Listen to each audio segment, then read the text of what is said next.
Hello guys, tu na hi video post no lo ta post lo thei lo hi lo le aman abon se na kin ka post lo thei lo wa hum ahin he za cho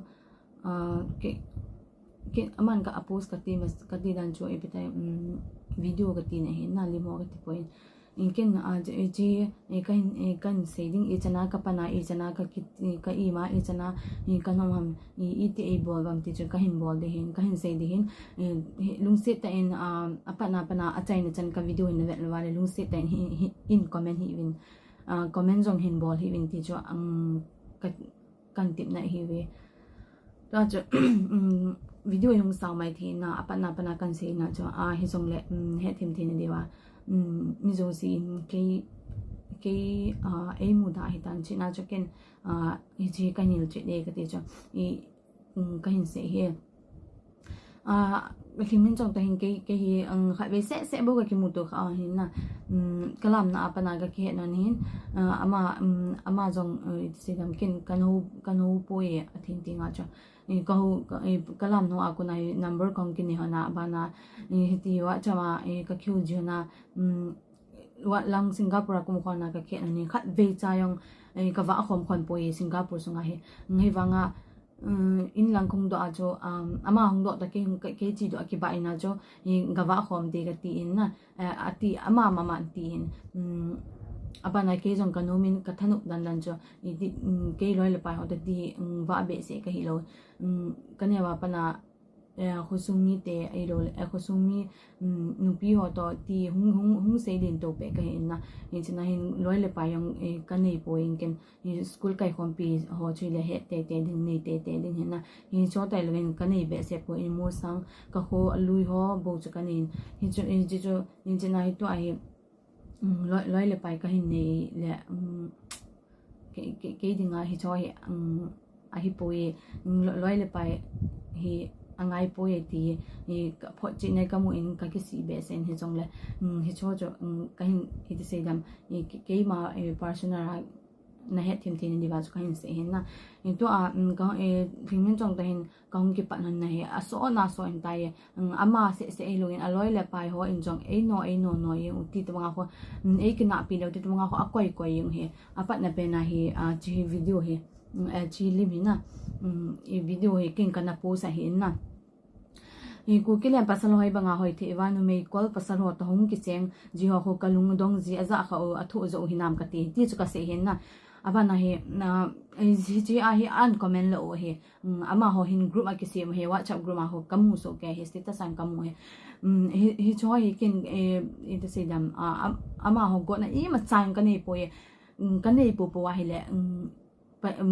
i pathin jong he jing hen na ama ho I ma chain jong ama ho he jong kai na po ye thing jong ki a number ka ni je adang ho hui le thing jong a ko na van in po pe awo jo a number ka ni hin na he ji ka po sa pa na ho I se dam ai na mu da hi ta ai na mu da hi ta kin ka ne ke lo hin na aba na he ji ai in na mawai kuki ama kun disinam amin kan pha na jo amin ka pha nom po in hizong le ama ya na post ama thip mo am po ni ama ya na post in hitabang in kimi mo de du jong le kol pasal ki ngai pi nai sai pung e tin na hi chi ki ngai pi nai sai pung e tin ken kana post ma sa ne e ama hin 12 weeks aban le ama ahin 8 weeks ti ko e hin na kana post ama na post jina hi ken kana comment ni e kana comment amu ham iti ham ka po e hi cha cho ken ama ho hin ana comment vai ma vai ai ana comment va sa jana ni kina apiu hi dani kin ka mu lo he cha cho se dam ke cha apa na cho in ke hin hello te na cho status a ho wa cha status a ga koi le ke cho akina alam cho kan he lo he bitai chi pa na cho ke video yang he chi pa ke video yang an post o hi tan na cái video chi an post o in status an ko even hi chang he pp ase in attention se kar pp ati win kin ima cha khelwa hi ta cho e ho chu ka line na ka line mo he thu tam ta I post o he wanga kin ima cha ka sei lo he thu kha cha ka na asti status an ka koi le nai sai po ye ti chu ka ama ho kina ajiwa chu kyong ga ki zaw khadam ta ti chena ga ki hin abana chu ke chun ma wa hi ga ho win comment ho chuna coin la yam ka ti a hele aki delete ta we ti hin na aki delete ta we ati english a thu tam ta se hin ka he ko ni kha me chu ka na mu kha hin status so ka na mu kha hin na mi kha status a ti chu ka hong ki pa wa abana hi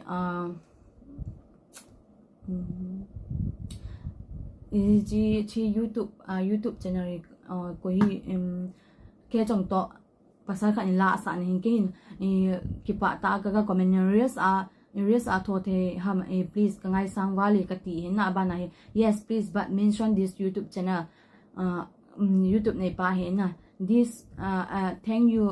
kaloi nu ong e var ka ti hin aba na ya wishing you the best ni hoi te in hin bolo ati hin na aba na he ke chong in an comment no by officer arbom de ahin ke jing in zong ka tholo ati hin chi pha na he ama jo a feeling ju ka he pe na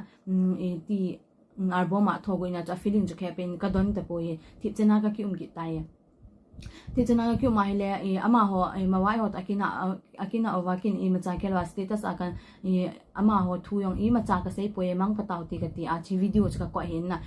ama ho in group wa aki ho now screenshot an bor wa status an ko cho he ji YouTube channel he kana mu he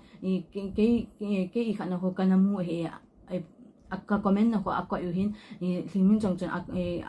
a group ba cho hi chong hi ana thogo na Canada konte he pe ase hen chong chu kamu so ke he na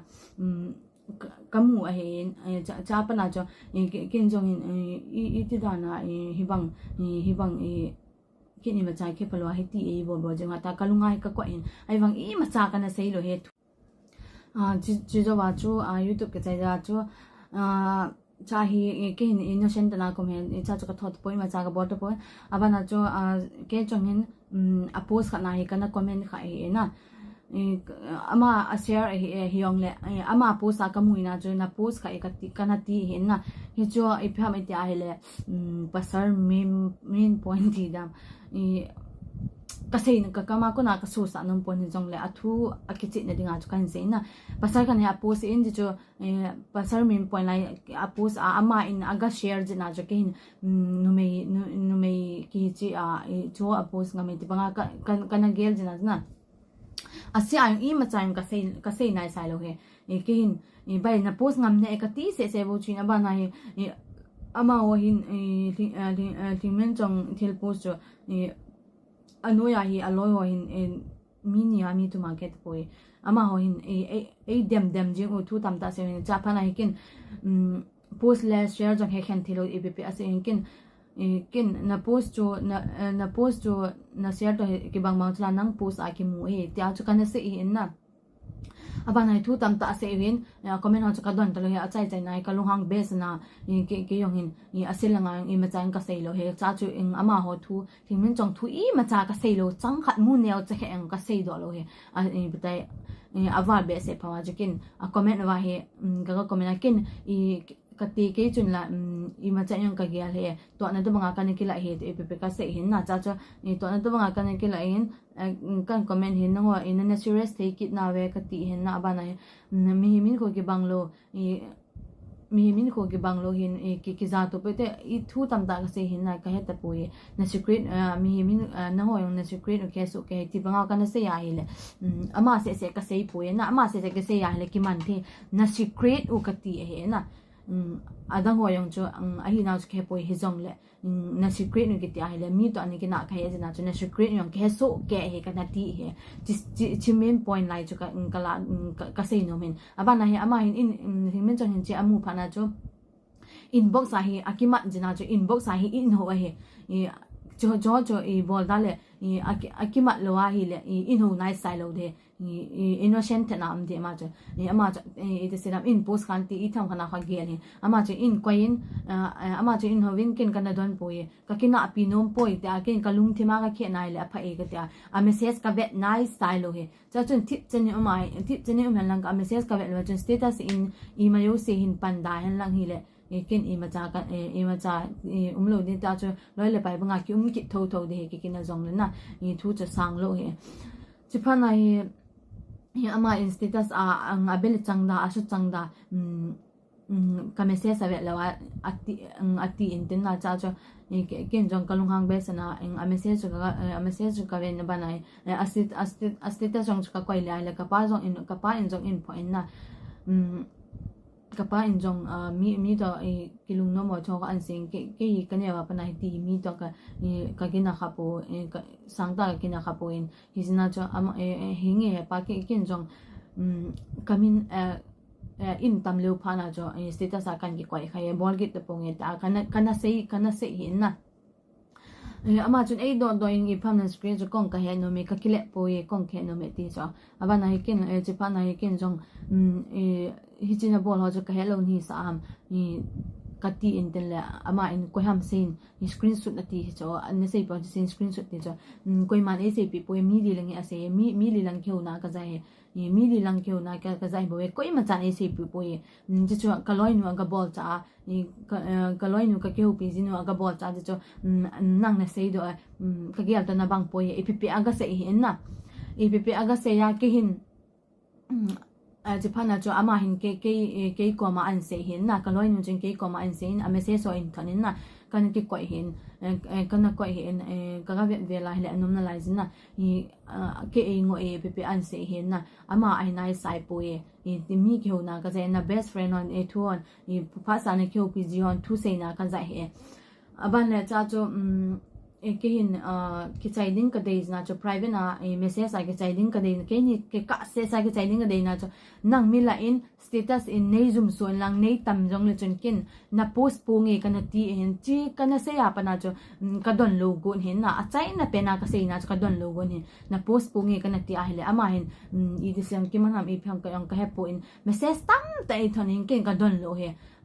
na upa na gawete ama thuzin a upa ka ho kha nai sai poi koi ham a upa ka he nai sai poi hawai ting adong ma pa in FB story a I pasal lim kha an posa na dong manu dong geling ka ti athem ha ka ni khon a se yong kha chaim ka se nai sai poi ama thuang I ma cha ka se nai sai poi ka u hon ga hoin ipi a se kha cha kong nai sai poi a zo zawa ai kha me kha cha kong nai sai poi ka kite ngam he chi cho ai in abana he thu tam ta se hin ke yong in ipi ki mo kha dilwa aloy on se yong le ipi ki mo kha dilwa ta he kana thip chen he ta ye adi ham ata am jong ka he po ye kana thip chen ta ye chi pha na he ni khat ni kaloi ho mi thum ta hin mala ka ne win na of din amala ka ne wa ka chi u hin chach ka to wa he ke hin thu yang ka se lo he min chong thu ti ka se min chong thu ga te ai le ama ni yong chen na het be mai bang ngola choi in het ji ham ati hin na ka loi te ne cha se hani to ai ama ho la nga ti thu pole le a ti I de se dam na pa ni ta ye to ai se wa wa ama ni ana se hon ji na ke hin kan na ta san di se na kha cha achi do ai adam mo in alu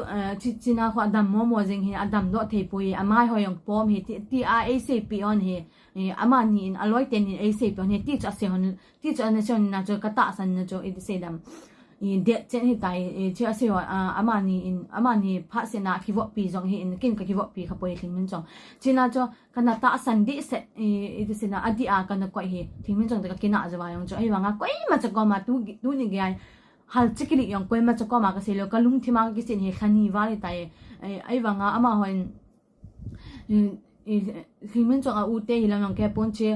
ka thil post a hi thu yo se ki cha tan email se ke nyong ama yong ka don talo ka blog hi tan email se ki cha tan cha chi zo wa yong ken himen chong thu a ki post no I ma cha ka don talo he chi zo wa he ke hin video ka na post in na video ka post cho to se dam ama holim jong za lo amin jong za lo a hi en na pasal khat ka training ni chong jo ama ko man ka ga sei ama jong alim ama ta in alim in thana ama ta in alim in thon hin chi chu ka train hin ama min a bol dina chu kin jong ite se dam ala de ki tu ka sa na chu ama ka ite se ama limo kana mu kha na chu ka se in class school jong kana kai kho mo hin na pata ka se hele hinge kanga e te ama yung video ka thot ma san he ka post ma sanga ka thot ma san he ni ka thot chai chai he ka edit chai chai he ka post ma sanga ama yung one view wa kana thot he wa ana samong nge te ana se hin na cha pa na chu ke jong video chu ka hin post hin WhatsApp da Instagram ta Facebook nga ka hin post hin cha chu an comment no hi a u te za a u te ngen chan hin ke chung kan hello hi koi mi hi jong khat ve chang ka mu kha poe na a profile a lock ki no hin ka ka ve gona ka hol gona la a profile a lock ki no hin na cha a lock win cha chu NIA ho thu yang kha chang a pha po ve tu a se wa hele ama in kai mi hil na ngai poe chapang nam si ta ho e ho hin na ama ho in hitia chu aina bol jiwa chicken jong kana bol hin a comment yong khat cha ka reply poi a comment chu kan sim de a comment chu kan holding kan sim de mental hospital a thalu di ina hi ati e chong pi hoi bai te na ti chu ki ho hin sul no pi ki bol a ba hai banga ki thi do hen hun hin na ta te ko i jong ka nai sai poi na kin i thingmin chong a u te ho chan he an he hi lang kana don lo de status aminu kana koi do lo de pau to ngo kilo pi ngol jong apha be min bol vo kilo hina ta hung pau le phan te hello na za em hello chapri paten se pe vo chapri be sa I ma a het hen thelo a hi bai chong pi hoi bai te hi chan gya chu pawin yong hi li ve la ase kin kana don nice sai lo he a message a comment ho jong hi kha cha kana vet pi lo he chi jo ai ka lo hoi in a khet pi kha ham ati a status a hi WhatsApp a hi mi ku ma keta poe ama chu in thon no hi in na message time ko ya hina namang ta in cho kana koi lo chu ka kis in na in thon no hin na khet pi kha ham na ho I piong na bol hi ya ti ko e na ko in na cha ke yo hin kana hello hin china chu ke yo hin ka vet vel hin ka vet vela hi le reply di ka ti ale mi thum lang hi jawa jakin e se dam isanga lin ho hi halang e pe jong le don nga he ka ti hin kha cha comment dong kha cha ka reply po na chi ka video in china ju kin yong love rek kana bor pe na license hin aba na hi kana bor pe hi kalohan chi wang chu in thot in pha wai kyong kalong bes na status a hi amin u se mi thum chu ka ta da koi cha te ep bol thina nei lom ham IPS cha te be hi vin te kana ti a hin na chi a hi kana ti a hin abana hi ke hin ka chang se aka pan hin na ama hoi in bo sa in tho se chen amel chi na jo dilin in te mga ko in se hin ke hin chi kana ko ya hele 1 2 3 laya yung ke status hin na chong kan se ni lo so sa imin u aga ta ngamin hin vel bot kin hen tha thu ki se tho lo de ai te khe ma hen danger lanu asama ki mandi tor je na ke nei di imin u hin ta po hen na sang alin in thu se le ep ke se nam ki holta nang sul ke la sa na di lo pi cho danger spelling bon hen nai lo phui ati jo kin ite ama ho comment ka bola ti ama ho comment chu va lai tai kin status a minu se ka ta do hin ko am number yong khat ki ti yong ka nei lo hin cha cho vai pe hawai ting vai pe kun a screenshot na ana thon hin na chi zo wa yong chu hawai ting ku ki kun hawai ting vai pe kun a message u in thon hin ipham na uten in na hilak na uten na phone na hilak ngai ta ipi ase u hin na NIA ho thu a khat ve cha na sei lo hin comment som thum lang om jowa mi dangin NIA ho thu an pha wa bo ama hon jong NIA tha hung pan so di chak kan se hin na comment yong ka ta do ai tain ti asanga ne ipi ase jin wa chakin jong ase ama ho message jo in forward jo ken kana post nom lo jina chakin jong status asang anyo ta ki phun the ki ti jo anaw sanga ngol zo he ti ati zi u hilo na he o te ho kate hinge ke kangol le kangol nge hi diam no sanga ke ne ipp ka se ina thu thingmin jong thu ki ti khat ki ti mal khat ki ti kana zaw sa nice style hi ya kapa ki panbo ka hol kanule kapa ki panbo ko ni han se jo hi bol hi wo he o te ho pasal ahan le akilom nan no me ahan le akilom poi ka nananu hi jong lang ka ti jo ti jo kana se ina ba na he ama ho in apau te te pe se hi na ke ka chang se a ka loi ka golin ka screenshot hi choi ka screenshot akoya an ta do ve jong ka ga pan pi ka loi nu ta ga sei nga nai sai po yekin ka chang sa ti hi ka ki pan hen na ama ho in ka dong pa bible jil pa chon na hil jilo tam na ati hen na hi sang ya ka dong pa min an pha wa cho ka lung na hi chang cho ka kitim na lai he I ma cha ka sei po ye I cha cho ke hi ka lung hang hi ni wanga I thu message chi ho hi tam ta in tho na hi cha hi chi zo wa hi ken ke ka ki kum nom po ye ka ti law sign ka thona bana cho ke ka ki kum nom po ye ta kana nga hin abana cho meseng in for one o khat cha kana don lo ye chi zo wa hi thingmin chong apan la lam chu thingmin chong au te hi lam chu kan he lo hin cha he kan hi ne chi kan hi ne do he hi chi thingmin chong status ye na koi na hiu tai ki hin now avop ji a Singapore a thailo de akile ati chu kahung thlung ki te common sense nei dom wo te ama hi February lang pe akile hen abana chu February akile hen to ai July tai na mi ho a cho Malaysia chin in ken khe po ye den ho ang khe po ye ning nei thim le alloy ho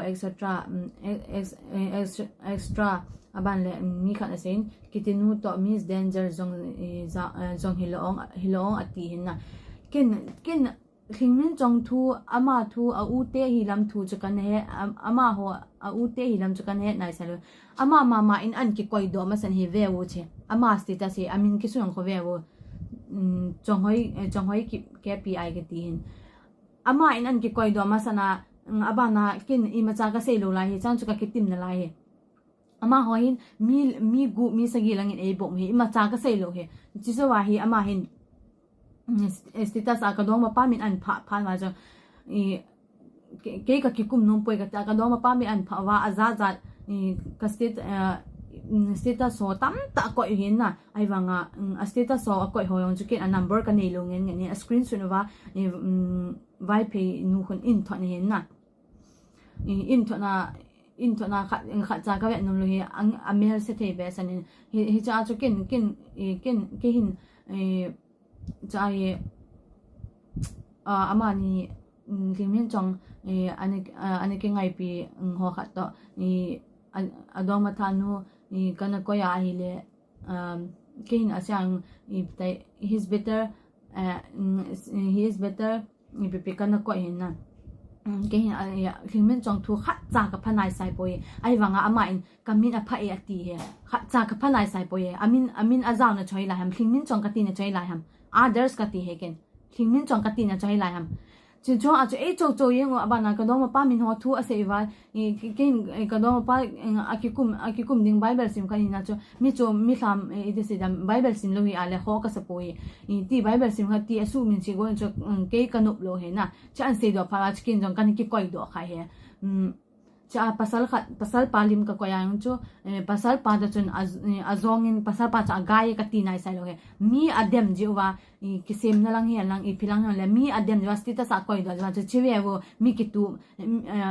mi se chi cha ama ho mi ki tu me chewe wo lim ki la pe pa first time ki mu pe te ama ni hin Singapore kom lai ka khen ne te hi wanga ke ko ma number na thum jina chu ke hin kan he hila akimu pan han na kan hi sa he ke ko ma number an thum he pa chon ama the mon om poe basal pa chuna akipom sa nga ma hiti ja ki se ma au te ma sa ti ja ki se nga ma hele hiti ja ki se nga ma akipom sa nga ma hele aban cho sei be da taw tin na pasal pathi mon am poi no me nu ina bol ngap chana ti cho ki bol ngap chan ti cho ki pom sang ma hele ni pasal pa cho thi mon na kha cha nei poi ti cho kan se hin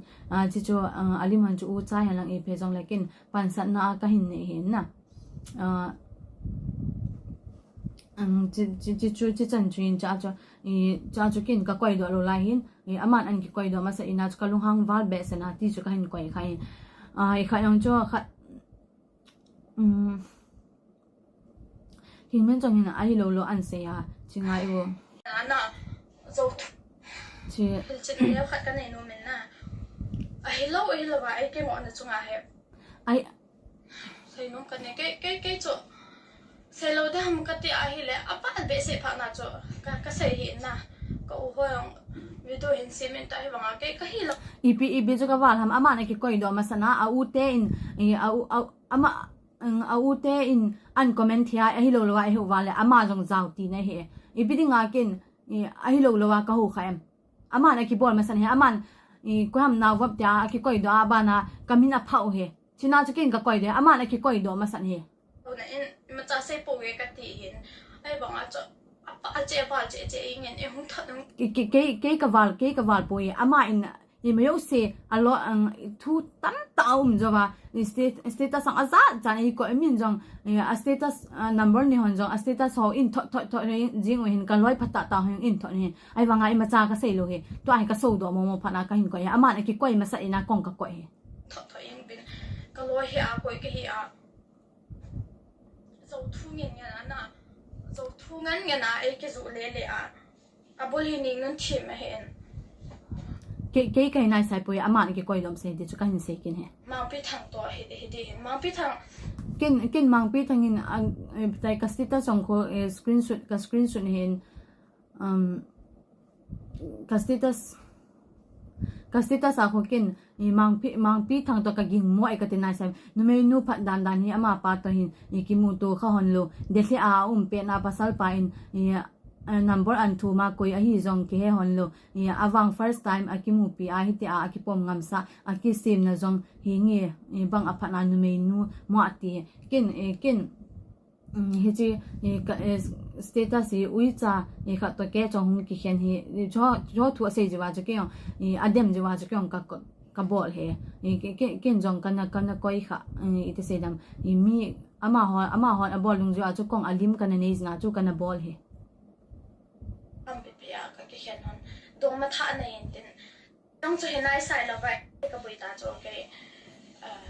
ale ipin na ti tam chu ken ke da lo ji he che zo ka chu ke ho kha ke ta hon to ke hin ke ka chu na ka chi cho ke ka chu na ken na chu ipi ho chu ka he poi alim chu amel se jina kin jong pan san na ding na ngo pan san na ding na nei bang wa chu kin jong hi cha he na u ham na naw ham ja ke poi ali ma me chi na chu na hon jong pan san na nei ja chu kong pan san na kan he ti cha kan ka se e status a nei zo le to ke status a ka zo nai sai poi aman a koi zo wa kalung a khon na te zo wa ka dong ma pa mi na pha wa bo ka koi he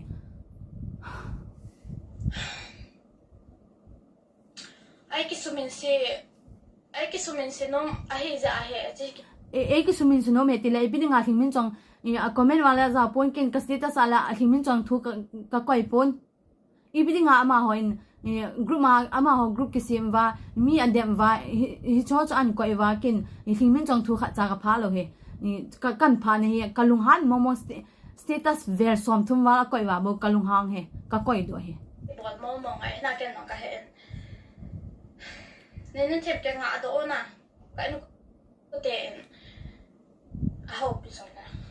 cái xã ta cái lệ sát ta pau nai sai pui anh có te message song ka koi he ti chan thum wal ka nai khan hin choi o se ka koi him message song kan ta do thela kan ta do din ino mo sa he o ka ti a ti chu ka se he ama in ko ten jong khat ve ki ti ang a follow he kalung dong he ke ham na lai apa thi si incident do kin apa thi incident du za ka tinai sai poi thingmin chong he apa thi ahin no sede do a chen ke to bang hi zina kana ti he ke to bang ka ti he ke to bang ke zo ama bang a ka pa tong kom khom pon ting le cái nhong sede da ka chen hin hi zong le ti ano zina ka hin ko na ki bai na chu ka lung se e kana lung se e ka ti he ken thungei lo ama thu se se ken kilit sa ten ka hawin ipiping ka cha ka pau nai sai poi incident a chemi ega ati ke cho ka inso nang pha ko ngai lo ka pa thi ka nu ka pa hen ke ken ama ho thu ka pa poi mo a ka ki kum poi mo a ama ho in to say dam hibanga mi ha uwa status a za e kwai jiwa chikin jong ama hi chana kana lung se ham ka ti cho cho ka kwai do he bo ken ama thu se ka se bo ke thuang ka se a kana ngai lu dan ho cho ka se he nang se ngai lo pi so na he nang hei lang na suhtheng thadi de a chun la min lang mi chum phuin cái ita nam nong nam ngame cái ita ti cho kom nai hi jong le nang aum lo ni na ki sa ham hang na video ha kamu lo ni sa ham nang in jong ka video kha na hin thu ma aban le nang jong nong la ma na koi kho ma na po se ka hen na lai he chu iron ta te kho iron ta te he ibringa ke se cái se ti gilo te to na la ma nei bol ham ki kum le tam cái ita mi chunga ka ki kum am nong hon ki kum ma san wa ba na u te na nau te na hin so la na u te na nau te ke chu ko hiang he lo pu chu hi wanga ama hon an comment te wa na pan nan tin he chula na comment na za lo wanga WhatsApp dung hen la ipidung le na za wa hi le na u te chula an comment na u te chula kong lung thim ne lo ni sa ham nan ni kha de so ka ki da cho society sung ya thu he to lo en nang chu na he mi comment zo sa ka mu ne he ipidinga society sung na pha ham e ni ki ka khanin is min sina en bola hi le kam tin ka dei dia ka ki bon jo epi asik ken na dei de ka na ki von na thu ka pha poi na min jong na thu yong apat na ni ma cha ka sei poi hi cha hi ama ho in mi adem je wa ken jong alhimu to akisim now kan dem hin it say dam ke ti ka kisep kha lo jina kahina lo jina kahin ko he ama ho in mi abor ma sa wa kong ka bol he ka bol ang nei mit pam lai o hiu hama chu bang ami ki ta chu gam tin na sei le zon ni nu them ken ka ki chanai sai poi thing min chong a phat di ka dei jina ti ka kam so kha khan de ka ti na a phat di ka dei jina ken so na thani wa tai ka block na he so min se tin nei go mo hi so nang na ki koi do ma san he nang na ki koi do ma san chu bang a ki ta chu ibola nei block le a ki ken ka block le nai sai poi thani wa tai ka message on ka ta do so ke he thani wa tai ka block na he aza chalam tu a mai phave dan na tu a ka block a bo ga se cho nei zo le na no na ke sai long ui cha sul mit lo ka mi lo ham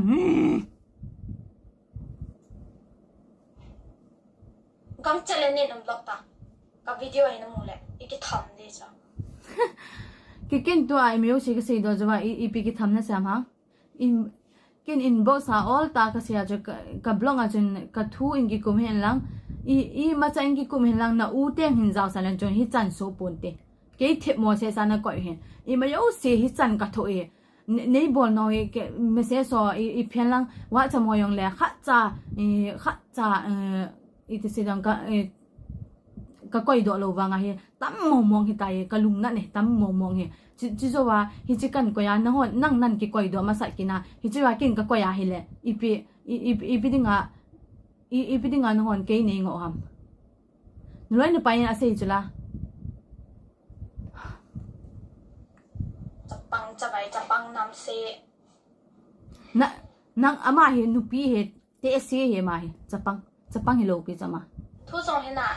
อภัยแบบมาใส่ดีเห็นทั่วพเบมาเซนินพนาเฮเลกับลงอาจุนอีมาจาธานีวัดกับลงอาจุนอีมาจาเซดาเลจุนนะอูเตมกิกุมสาเลจุนฮิจันโซโลเดนะฮอนในบอลว่าพัดนะโจเซเนลาเปว่าตัวเกมีขลาคีกะเกเนฮิจงเลกะจันจุงอาลุงอยมีกะเฮเกอีเตากะจันจุงากะลุงอยมีเคกะแกนเทเควางาฮิวางากิปาตาก็เมกะอินก็เตก็มากะแกนเทกะติโปกะกิปาปานโบกะโปเซตูจังกะเฮกะแกนเทนอยกันนุก็มาทำให้ก็เสียดังหัวก็มาทำให้ก็เสียกันก็เตะก็มาสมันทุ่มเดลฮิติตีสุนกันในป่วยก็เตะก็ยังที่น้องก็เสียจีน้องว่าบางไม่พเวเลเลยมีก็มายังที่น้องเสียเลยก็ไม่ใส่ป่วยเกน้องว่าบางร้อยเลยไปเขาส่งก็ให้ป่วยตู้จนกินเอาอย่างนี้ตู้จนกินเอาอย่างนี้เกก็จังเสียกับปัญหาก็ร้อยก็คิดกุมสานุ่มเลยเกก็ร้อยหัวอินไม่เสียสินถอยยังเหไม่เสียสินถอยยังผ่านว่าจุเกยงอินเดียดามอามาหัวจุงถูกขัดจากกับโพสต์เลยว่าเฮเลยอามาหันนวาร์ไตป์เป็นอันเสียผ่านว่ากับบล็อกเฮก็ร้อยพัฒนาบอลว่ากับบล็อกเฮพมวยก็ที่ป่วยเฮจงเลยกับบล็อกเฮทูอังเกลูจนะอามาหัวอินเดียดามนวาร์ไตป์เป็นอันเสียมาจ้ะอีมาจ้าอปัตนาปนาใจนะจันเฮโลจะว่าจ้ะกันบล็อกเฮตัวเฮกันไล่นะมองอินนะก็อูนูอินจงอินเทคกินอะไรจินอีเบทูเฮตัวละว่ามีน่าบล็อกอินน่าเด็กๆนี่ก็เสียชัวอีจันอีที่อากับบล็อกทำจงไอเฮปูอินฮิชัวอันก็อิน่าจะกองกันไลน์น่ะเบสอินเทคกินอะไรมีอยู่สินจงตัวสกรีนชุดน่ะอินตัวเองอินชัวจะน่าจะกินจงอามากันน่ะโพสินน่ะไอ้บางอินอามันจงพายว่าจะดิลินที่เห็นนั่งนับบอลมาใส่นาอีตู้แกอันนี้นั่งนับบอลมาใส่นานั่งนับตัวอาเก่งกันเห็นนูโมเซนที่อาทูตามตากระแสกันนับลงเห็นนะกับป้าจงทวงทูตามตาเซนให้บางเงินอีกเกินจอทูจอีเดเซดามก็แกนเทกับแขนินมีโอเซกับแขนินจีน่าจะน้องตะกี้บอกเทกับให้ป่วยกับที่อาทูตามตากระแสเห็นก็ลอยขัดจงติงนี้จริงจงอามินจงเห็นเสียดอจริงต่างติงนาก็คิดเล็บเทปวยดินี่จริงจงสเตตัสนี่นุ่นเทมิโลสมาเลเปเปตีเห็นนั่งหัวเทลบอยองขัดก็เฮลนี่สองคำนั่งหัวจงอีกว่าว่ามีลีอีกว่ากินขัดจามัลขัดกิติจีฮิจอทิลเสียหัวขัดจากบอลเห็นนั่งหัวนับบอลว่านี่ข้าหลังนับบอลว่าจริงก็อันเนี่ยนับบอลว่าฮิตานับบอลเฮกินก็ยังมันจะก็มากระเซเลยนะทิลบอยองก็ยังมันจะก็มากระเซเลยนี่มีเห็นนะเก็บเราจะนะมีเก็บปานนะเก็บเรานะอีมาสากันเสียเลยฮิวังอันน้อยฮิจอหลังยานี่จะว่าติงนี้จริงๆสอมลีฮิอามาไอ้กางากระทนะก็อินก็เตนี่ถอดไปอินก็เตะอะไรที่จะก็อินก็เตะกางาหุ่นลุดเทโลเฮนี่ไอ้วังอามาฟันจะอาลุนินสกรีนช็อตจะอินถอดนายเฮียงเลยก็วิ่งจงอามาสกรีนช็อตจะอินถอดกินเห็นอาลุดป่วยตีเฮนี่จีน่าจะเกจงเห็นเกจงเห็นกันลงหางเงินอามาอินจงขอป่วยตรงมังตีเตะเฮตีเนี่ยโลสัญญงลิมจงเองก็ยากิปะตาเองนะท่าด้วยไอ้บางตัวไอ้กับบัดนาเสียนี่จ่อประเทศมินากับบัดป่วยกันนี่ทิ้งมินจงเห็นอามาบัดนาอันกิเสกิเนี่ยมีนั่นเดียมนี่ไงจงเลยกับบัดหินกิสาเดนเตะอามากับบัดนายใส่ป่วยทิ้งมินจงเจียงข้าเองกับบัดนายใส่ป่วยนี่ทิ้งเนี่ยจงยังกับบัดนายใส่ป่วยเงี้ยสนายใส่ป่วยเงี้ยอามาอินอากามอันเกะใส่นึงเกินสะป่วยเงี้ยอามาอินขอป่วยอันที่จีน่าอามาเอกางกินซุ่มซ้อมลีกันนะทอดจีน่าจ้ะขอป่วยกันเนี่ยกันยังไงเฮนี่มาจ้าสิเฮอามาหอนอบอลมาสั่นจิว่ากินจงอามาหอนกามินอันภาวะอินเตงว่ามิละละอินจุมโซเตงนะบอกกินจงอามาหอนลิมกันก่อยดาฮิตาจุอามาหอนอบอลมาสั่นแล้วกินจงกับบอลมาสั่นฮิบเวก็คิดจิเทเกฮิตาจุฮิจันจุฮิสาวเดนนะอดังหัวตัวจะมัวเจ้าสาปูเดน koi macha ka zau sa nom pon china hi koi macha message song ka ve po in ka in ko te message song ka ve po in aban le ka loi ka pai ka gol ngai ta ho message song ka ve po in ama ho chung thua ka chung thua he chi chung thua he ka ki kum sa nu lo ama ho in u anau te hin comments so anang thu tam ta in chung le ke ka ki kum sa nu lo na koi macha message ka ve lo in ene he thiam na ka chang sia tu chang ya ka pa na hin koi macha in koi macha in ka status ke status a screenshot le in status a koi le po in na ka kina song wa ite se dam ama thu ka hin pat ma sanga hin chi wa bo jo ka u te khan hin cho zan azo ni kha la ho abo chan koi de hin na cho thu ho ki chai langa bo ka status so screenshot wa koi thu hin chi ma sanga chung koi ma chang ka koi sa po in ke ka chang sa ka pan hin wa ama ho group ma khu wa za se wa status so in to thoyong number koi ma cha ka nei lo vai phe nu abo ka nei hin ama chu in to thoyong phana ma chu ka block do ken hin hiti ka lo ho ang ki kum go athu asaw ka tia ama ho jang ka block do do ni wangin ama ho in kin ka block cho ang thang tom na ane ke lawin ama ite se dam facebook ai post ta ti abol je wa cha ni ma yu si hi a ki chain koi sa taw tin na ama ho thi mo na jang hin ke thi mo na jang hin to a he nang ho ta ke kha ke jong he ka ti a zain na ka ti zain ki ti na jana ho hin ite se dam mi to cho la ho hi na ha bo din kin hi choi ka bol kha poin sting zone no hon loi le pai pan pi diong tam ta ni wing ke ka chang sa ka pan hin ni lungning ta ka chang sa ka pan he di chu kan se in to apa na hi loi le pai zong kan ni no poin ke khosunga mi gan the ka izenen nupi ho to ai lo le te so ang ka ngai lo in hi ama ho to hung khang din ka hi jinin loi le pai ka nei be se po in loi le pai hi ka ne wa pana kan ki bo pi hi mi thum ho ai na a bon wa jine wa cha le na nei ga moi ta na hi to hi ka chi da le loi le pai ka nei po ni jong le kin ni nu le nupi ho to lo kun kho ma te ho khu num ka sa ka num ka na sai hi cho la nga hi ka ki kum kha lo ka ki pha kha lo na hi agel dan kathip belo yen china chun isana chun ke chai sa ta din to a hi kin jong ama ho sai lang hian lang aloi apai lang hi jong le a thia ga kwai ding ahung ki kum cha ka ban block tu to ding no mo sei win lang na mayo si ka sei chai so a hi ta in ipizna kan ko ai cho kan ko na ipizna kan ko ai pina kan ta do am cho yong cho aman abol masana ki yong ka bo le ti cho ka hin hil che na hin ka sei ke yo si yong ke yong ka pau yong le ka ti ala ka ki chai sen hi sana hin koi ta ding gen jo ama ho tha koi dio na hon jong ke yong athi nei koi ji win lang na no ho da ki bo pong ting ke ka chaga pi ka gen thei pi mi bo thei lo to ki ha ta ngi ti jo achai na pena kin se he ka ki pa hi chan ge ine pe win na sau ta ai jong le ai ve chai pi jo ke pa thu ka se